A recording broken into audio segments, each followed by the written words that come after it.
Hi, I'm Padraig, and today on Wiwibloggs, I'm joined by Patrick O'Sullivan, one of the 6 finalists in Ireland's Eurosong 2022. Patrick, are you ready for this interview?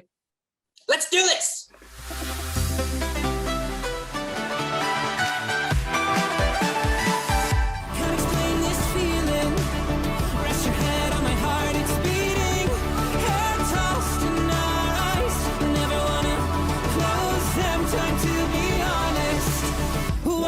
One kiss, one promise.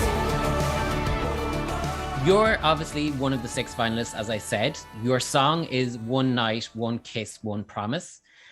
For a lot of people, both in Ireland and watching from Europe and further afield, you're kind of a new name. So can you tell us like a little bit about yourself and just like your music career kind of up to now, just like an elevator pitch sort of? Yeah, of course. Elevator pitch, right. So, well, I've been singing like my whole life, as long as I can remember. But I've been mostly doing theatre stuff and acting as well as that. So I haven't really kind of stepped into doing like done any much recording studio work or anything like that. And then when the pandemic came about, you might have heard of it. I was in the Book of Mormon, and that closed. Because of the pandemic. And this isn't like a local theatre production. This is like the big West End production, isn't it? The West End production of it in London, yeah. I live in London most of the time unless I'm back here for work. So when I wasn't doing that, I just got this kind of sponsored ad on my Instagram for a new singing show that RTE were doing called Last Singer Standing. And I've never done a singing show before in my life. It's never really crossed my mind or something that I was particularly interested in doing. But like I had been stuck in these 4 walls. I mean, I live in a tiny flat in London, so I really was stuck in 4 walls. Yeah. And I came up and I was like, you know what? It might be like a fun new experience. I've not had any opportunity to like do any singing really, but also kind of experience anything new. So I said I'd give it a go, and I did give it a go. And that went really well, and I won that in the end. And then kind of since that, these kind of different opportunities to kind of actually get into kind of, you know, the actual music industry have come about. So I'm jumping in. And just to give people a flavor of what you're like as a musician, would musical theatre be your big genre? Like, what's your most listened to song? Like, what artists inspire you? Yeah, I don't really listen to musical theatre, actually. I mean, when I was younger and kind of just out of college, because I did a degree in musical theatre, like I loved it and I was all about it. But I think it kind of happens to everyone as kind of time goes on. It becomes more and more your job, a job that you love, but your job, and you kind of develop your own kind of sense of stuff. But like even my work in musical theatre, like I've done rock shows, I've done like pop shows, I've done kind of traditional stuff. So it's a real mix in terms of what I've been singing. But what I like to sing is more contemporary pop stuff. That's kind of what I enjoy the most. Yeah. And so then when you look at Eurovision, do you have a particular Irish entry that would be your go-to, like that's your favorite song when people ask? I don't know. I mean, I really liked Ryan O'Shaughnessy's entry when that was 2018 or something. I love that because I thought that was a beautiful song. And I thought, I mean, the difficulty with Ireland is the budget is never huge for the staging of them. Yeah, we know about that.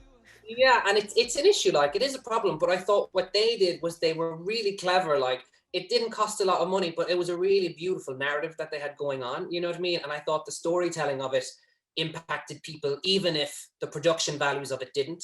So that's always one that I'm kind of like, that we came really close to using all of what we had to the best of our ability in that one. So in recent times, that's probably my favorite one, I think. And if I was to ask you, out of every single Eurovision song, like from countries excluding Ireland, would you have a favorite? Yeah, I mean, this probably doesn't count, but Tell Me What You Think About Things was one of my songs. I mean, it probably was my song of the year. Like it is, you know, it's in my playlists. Like I listen to it very regularly. I absolutely love it. Like, and it's one of those ones that, like, if I'm away with my friends, like we went on a kind of a trip to York, and like that's what we put on, and we all like danced around the house. Like that really has weaseled its way into my everyday listening. And again, like they didn't have anything huge with that song. They were just really clever and really slick and had a great song. And that's they used what they had brilliantly. So again, yeah, that's probably my top one. Yeah, a lot of people kind of call it the lost winner of 2020. Yeah. So then now we've gotten a bit of a flavor of you and your taste, and you've said that you were on The Last Singer Standing. And does that directly link to your entry into Eurovision on the basis that Nicky Byrne was the host of that show, and Nicky Byrne is also a writer on One Night, One Kiss, One Promise? Did that connection come about because of that show, or was it something that was just coincidence? No, 100%. So Nicky had been doing songwriting sessions with Danny O'Reilly and Lara Kay, both before Last Singer Standing and throughout Last Singer Standing. And then obviously Nicky got to know me and he got to know my voice. And it was after the show, he gave me a phone call and he was like, look, this might be, I don't know if this is something you're interested or not, but having heard you and knowing what your voice is, I've got this song that I think could really, really work for you. They were deciding whether Westlife would record it or whether the Coronas recorded, or there was options. And then he said, I think it could be a really good fit. And when I heard it, like, I loved it. I thought it was really, really like a really interesting song. And I thought it was something that I could do my own thing with, because I obviously got a demo of it that had another singer on it. And then they kind of said, look, just take the song, sit with it for a couple of weeks, play around with it, see what you can do. And I didn't really change the structure of the song at all, but I put in kind of like, I don't know, like Patrickisms or whatever, you know what I mean? Like the way that I do things. And, I added in a couple of like money notes and that type of stuff. And they were very open with it because they didn't know how it would turn out or what I'd do with it or anything. They were like, look, you have a go in it and then we'll all listen to it together and we'll see if, because like songs like that are very valuable to the songwriters, you know what I mean? So they want to have it, to give it the best chance to have its best life, and then when we got it back and we heard the master tracks, like we were all really excited about it and thought that it could really have legs. So then we kind of, we pulled the trigger and sent it in. And so you recorded it before you decided to enter it into Eurovision, or was it kind of always the goal that you would record it and then submit? Yeah, the idea was that if we were to go ahead with me releasing the song, I would be doing it for Eurovision. But it wasn't necessarily written for Eurovision. My involvement of it was like, you record it, and if it's a good fit and it sounds great, then it could be a really good Eurovision track. And I think because as of my voice and the type of stuff that I'd done on Last Singer Standing, Nicky could kind of envisage how I could take what I'd done there and put it on the song, and how that could then work on the Eurovision stage. Yeah, because that's one thing I noticed when listening to the song, that whether people like the song or not, one thing that can't be denied is it's uniquely your voice.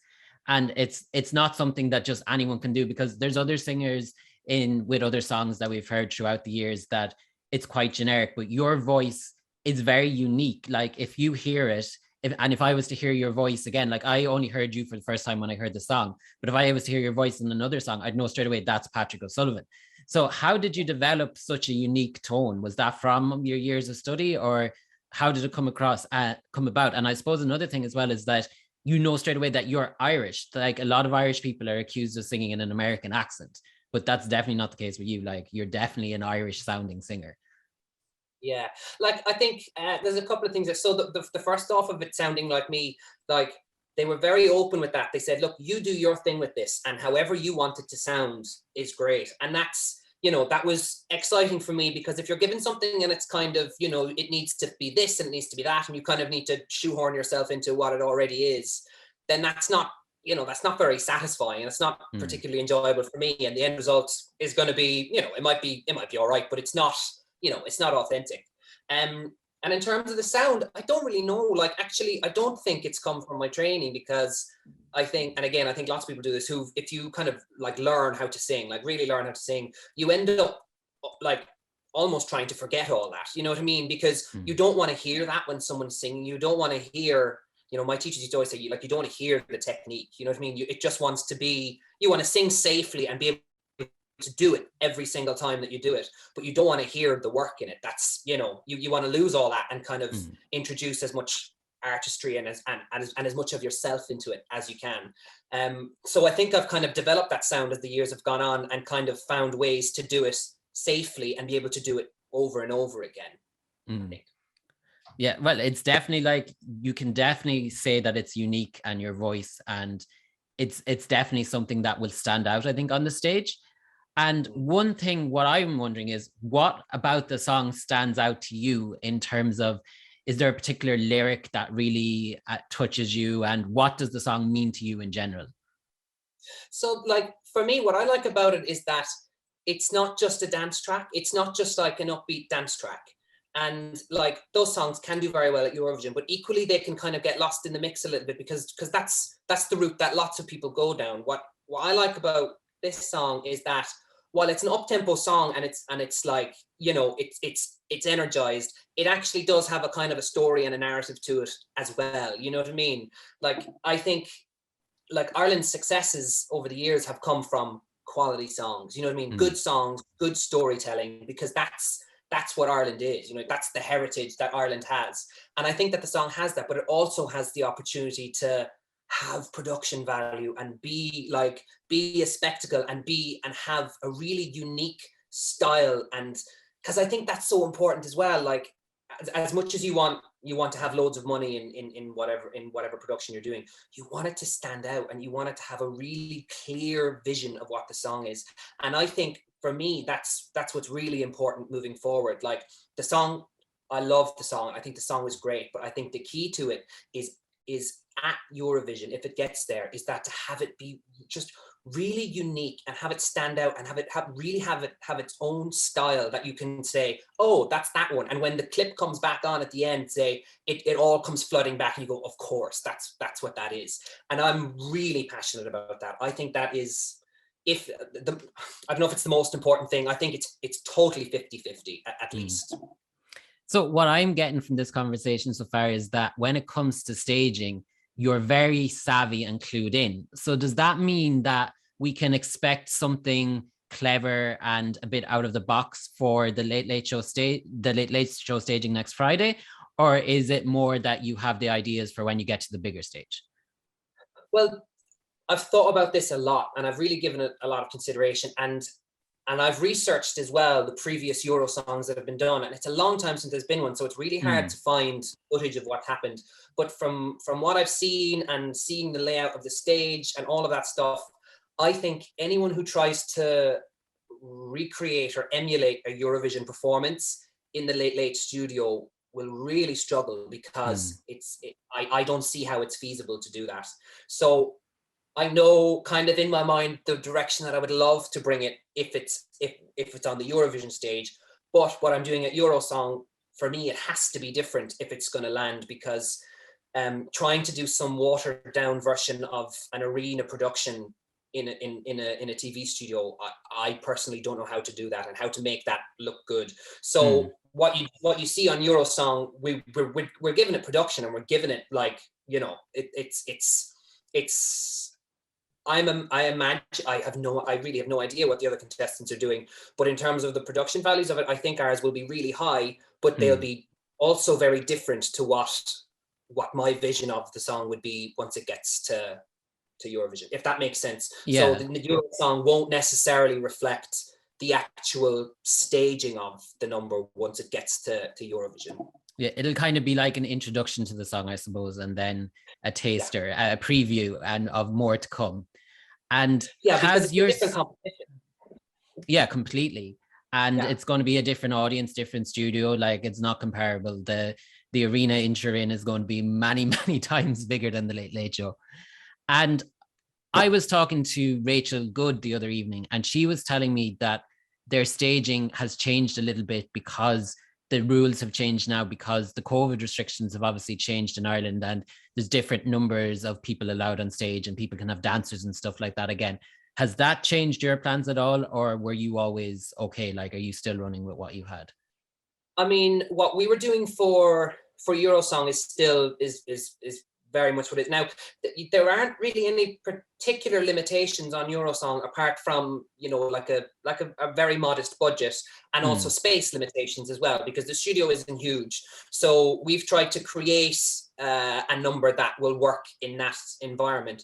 But what I think is really exciting is, I'm not sure, I think the changes are just this year, but maybe they're as of last year as well, where you can have 6 people involved in your production, and they don't necessarily have to be backing vocalists on that.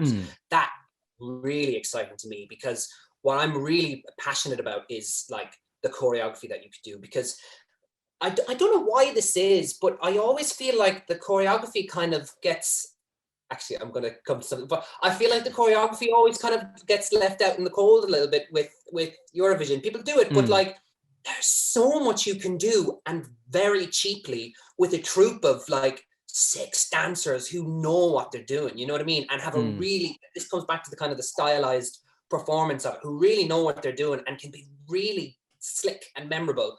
So that really excites me, because like that's a great opportunity to have that many people. Like in my head, I kind of imagine kind of, I don't know if you're familiar with like Christine and the Queens and that type of stuff, what she does. That type of thing, I think that would work amazingly at the Eurovision. And it's the type of thing that Ireland can do, because again, we don't have huge amounts of money, but we've got dancers, we've got choreographers. Like all it takes is, you know, kind of the bit of imagination. A bit of imagination and kind of thinking outside the box a little bit. And I think my background of like working in theatre and with dancers and with choreographers who do like, you know, who've done opening ceremonies for the Olympics and all of these different types of productions, you just need to kind of be a bit clued in and really know like what your vision is for it. So those Eurovision rule changes, I think, will open up a lot of doors. But I was just about to say, when I say the choreography gets left out in the cold, I was watching, I assume you've seen Chanel's slow-mo. Oh yeah. Everybody who's watching this channel, I'd say, has seen it the past few days. That I watched that and I just went, oh my God, yes. Like that is perfect. Like that to me is like, I won't say it's easy. Obviously it's talent is what they're doing, but like that's achievable and it looks unbelievable. It looks awesome. So cool, so slick. Like I would love to, I mean, not like that, but I would love for Ireland to be able to come forward and have people be like, oh shit, Ireland's cool. Like Ireland can can deliver and like, step up. And it would be great to do that. And you're speaking about all these dancers. In your head, would you have the dancers doing this behind you, or would you be getting involved? Like, can you dance as well? I can, but I would love to do it. I would really love to get involved with that, because like I can, and I've done, you know, I've danced on stage and stuff before, but I think it would have to be the right choice. I wouldn't just do it because I would like. Yeah, you're not going to be imitating Chanel. No, I'm not. But if we could do it and it worked and it was the right thing to do, oh my God, of course, I would love to do that. I would absolutely love to do it. But it would have to be the smart choice. It wouldn't, of course. I wouldn't just be stroking my ego. Super Bowl moment. Just showing off all your talents. And one question that is kind of struck me straight away, and it's a very small thing, but yet it relates to something very long, is the song title. How did you decide to go One Night, One Kiss, One Promise, rather than just picking one of those and calling it One Night or One Kiss or whatever? Was there a specific reason behind that? Yeah. Oh, the song came to me and it already had the name, and we did have a discussion about it, but the reason we went with it in the end, because, and we did discuss about just calling it One Night, but the song is about a story. It's about more than one night. Like one night is only, you know, it's only one element of it. It's about one night, one kiss, one promise. It's about a couple, like, let's say, in the throes of passion, and one night doesn't really express that, and that's how we felt. We were like, if we want to, I don't know, so there's no limit on the title of the song. It could be as long as once it's within 3 minutes, anything goes. Once the title of the song was within 3 minutes, that's it, and we just about make it in. yeah, we thought that expressed what the song was more than just picking one. And that's important because, like I say, the story of it to me and the narrative is crucial. Mm. And then, of course, you obviously have a very experienced songwriting team with you, because both in terms of commercial success, and also Nicky Byrne himself was involved with Eurovision back in 2016. So has he been able to give you any tips or advice based on his own experience in the contest? Yeah, he has. I mean, firstly about Nicky, like, he's a really great guy. He's incredibly, considering like the international success that he has, he's phenomenally down to earth, really chilled out. And he's great. Like what Nicky's brilliant for is kind of, he has so much experience of doing these arena type shows, is that he knows what works. He knows camera angles, he knows production values, he's a really great person to have kind of overarching the whole thing, because he's done it, you know what I mean? He knows it. But equally, he's very keen for me to do my thing with it. In terms of the performance, he can give me kind of technical specific notes, but in terms of how how I sing and how I am on stage and all that stuff, it's more kind of guidance than it is regimented kind of, well, let's do this, let's do this, and let's do that. It's very much, he kind of chips in little bits and pieces here and there, which are so helpful, because like there are actually very few people who have that knowledge of and experience on that type of stage and on that kind of platform. So I feel like it'll really help to it'll kind of, what's the word, it'll help me to skip past that kind of learning curve a little bit, and hopefully all those teething problems, or most of those teething problems will have been dealt with before we actually get there. And speaking of like dealing with the problems and getting everything perfect, how have your rehearsals been going so far? Like, we're a week out. Have you been rehearsal? Are you taking a break? When will you be back in RTE to do more practice? What's your schedule been like for the past week, and what's it like for next week? Yeah, so it's been full out. Now I'm back in Cork at the moment, but I'm back up in Dublin again at the start of the week, and I'm in Dublin basically rehearsing almost every day with my dancers in a studio. So it's really exciting, and I think for the Eurosong, I think the audience will be quite excited about certain elements and maybe familiar-ish faces to the general public who are involved in the performance. So that's really exciting to me as well. Yeah, and we're all just trying to. There's so many like really great people on the team, but that means that we're really trying to work around everyone's schedule and get in every single minute that we can. And we've got a very strict schedule next week of how it's all going to come together and be pieced together. So yeah, it's really exciting.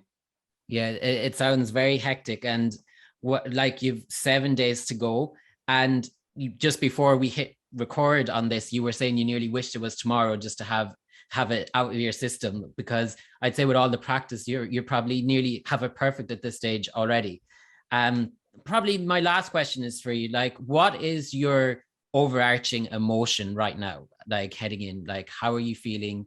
Obviously you're excited, but what other feelings, what other thoughts are going on in your head? And is this kind of going to be your launch pad into more music, or is it just kind of a little like brief little sideways, while like a sideways tangent in your career, and you'll be back to musical theatre?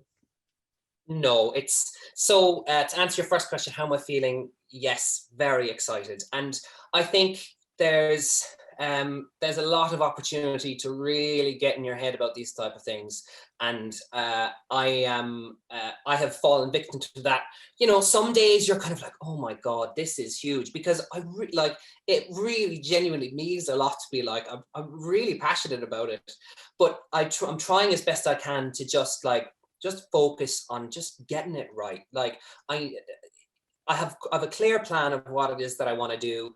I've sang it to death, so it's in there now. So I just have to kind of just allow myself to do the best job that I can do. So I'm trying to stay relaxed. So I'm going to tell you that my emotion is total relaxation and kind of will into existence.